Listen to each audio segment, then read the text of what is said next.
like I'm Nandus, and then you're like, oh, okay, cool. Guess what? I can do that too, you know. And then they're like, Aibo.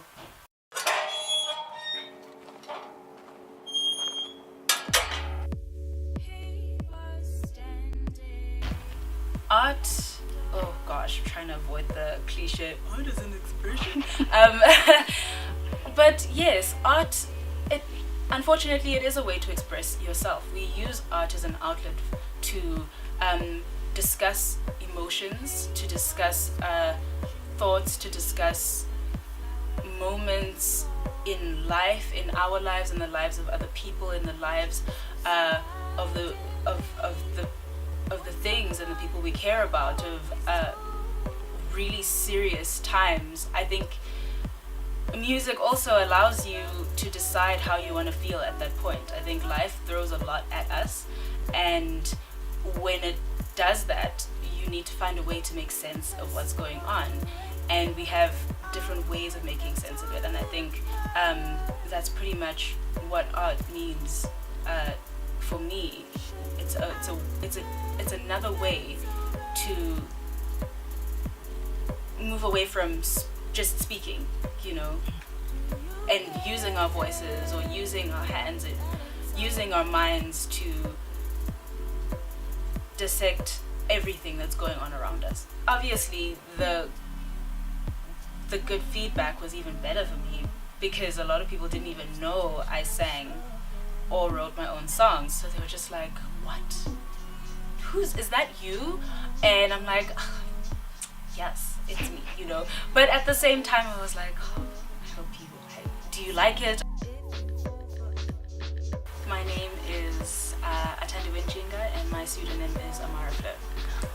I identify myself as a singer, a girl, a mom, a citizen of the world, and a Pan-Africanist. Yeah, pretty much.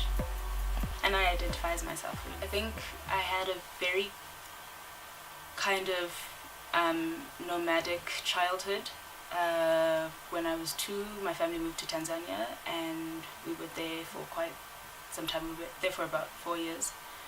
And then I moved back home, and I was back for grade 1 and just a little bit of grade 2, and then we moved again, and I spent from about the age of 7 to 13 living in India. So it was really interesting, because I think there was a huge culture clash, or rather it wasn't even a clash, but it was a really interesting interaction with different cultures, including my own, and I was able to kind of look at art and the experience of art in different ways during that time. And I think when you're a kid, you don't really realize it, but you're interacting with creativity and art all the time, because you're learning how to draw in different ways, in different styles. You're learning how to sing songs in different languages, and interpreting songs that exist in your own sort of setting in a different way when you move around. So it was really interesting. But I think also the most interesting part of my childhood was the fact that my older siblings were very creative as well. So I kind of by default spent a lot of time with people who were either writing poetry or producing songs. And during that time, it was really interesting watching people produce music and write music, because it was a lot different from what it's like now. So my brother was doing a lot of that, and the way he used to write songs was very interesting.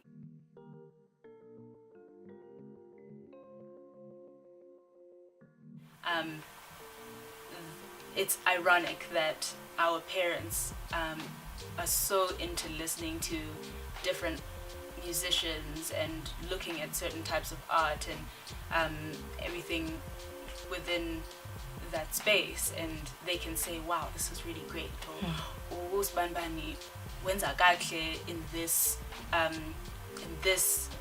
part of their lives, or and then you're like, oh, okay, cool, guess what, I can do that too, you know. And then they're like, you know, what are you going to do with your life? How do you know it's going to work out for you?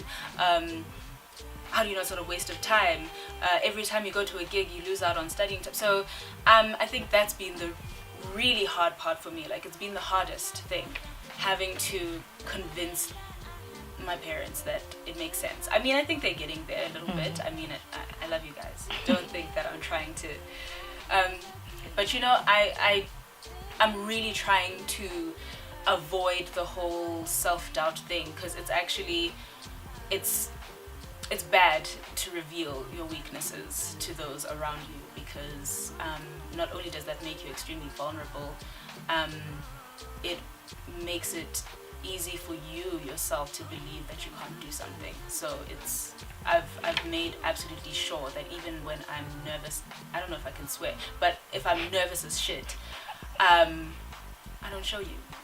The time I figured this out, I was studying French at school, and fleur means flower in French, and I'd always been fascinated with the name Amara, but I wasn't sure what it meant, but I used to hear it a lot. So I went, and it's a name that comes from several different places, and it means different things in different places, but I chose the Sanskrit meaning of it, which means eternal, and put together, Amara Fleur means eternal flower. Biggest failure, I've probably had a lot. I think I've had a lot, but I think biggest failure, to be completely honest, is taking 2 years off and not actually making any music. Apart from the obvious thing of the fact that you can wear black with anything or any time, I feel like it can't be disturbed, and you shouldn't feel like you can be disturbed as an individual, and it can exist on its own.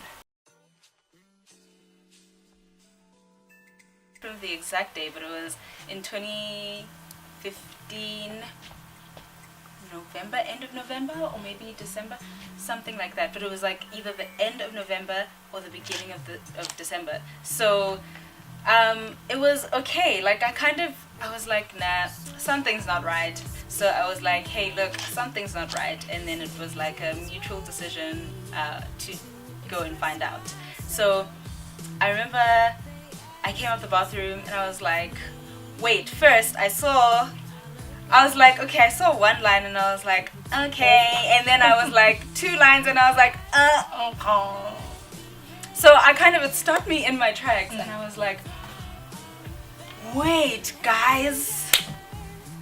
So I think I sat by myself for like 5 minutes, not sure whether I'm excited or scared or confused, because I was actually going into my 2nd year of varsity, and I was like, this is so messed up, but it's really cool at the same time, I guess.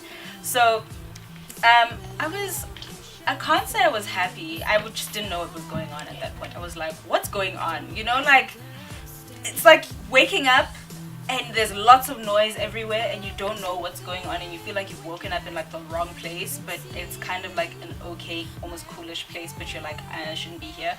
Which is pretty much how I've felt the entire time during pregnancy up until motherhood. I'm just like, wait, this is a really dope place, but I don't think I'm supposed to be here, because I don't like children. So everybody around me was just so supportive, and they literally told me, keep doing everything that you're doing right now. I mean, having a child seems like it's doom and gloom, but it's really not that bad. You just have to keep your life going. You just have one additional thing. And I felt that way, you know, as I've gone on. It's really just one extra great thing that exists in my life, which has its difficulties when it gets bad. It gets really difficult, but 90% of the time it's really dope.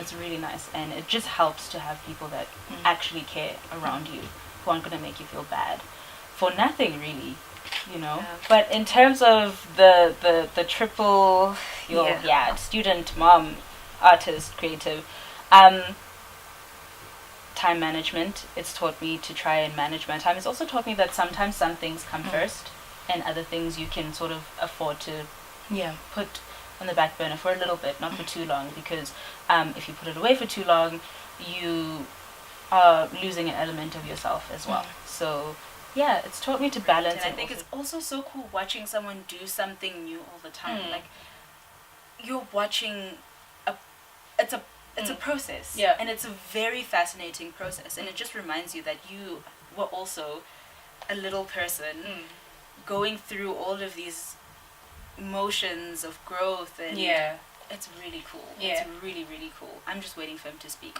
Right now he's like saying mama, but he only says it when he's angry. Isn't that confusing? It's yes. Like, oh, you mad right now? Oh, you mad, so you know me now. You're hungry now, so you're like, mama. He only says it when he's mad. So I'm looking forward to the point where he says mama when he's happy. But I think I'm going to be waiting a while. So, I mean, there must have been things that you've said to him before that your mom has said to me. You find yourself saying that, like, I'm being my mom right now. I'm so my mom. Like, what is the one thing you remember saying to him that you remember your mom saying to you when you were younger? I feel like, oh, I'm so sorry, Mom. But I feel like, because my mom is, she's really sweet, but she's quite feisty. Yeah. So, she's like, sometimes she'll be like, oh, this is dig, you know? Or like, hi man, lo satane, you know? So if he does something really, really like terrible, I'm like, hi man, lo satane. And then I'm just like, oh no, you can't burn. You can't break that. It's your grandma's. And she will kill us. Sorry, Grandma, I haven't told you about everything that's broken, but you will find out in due time. And lastly, if motherhood was like a blank canvas, and for instance, what color would you say your child has brought to the blank canvas, and why? I think he has brought all of the warm colors, because most of the warm colors are very the meanings attached to them are very strong, and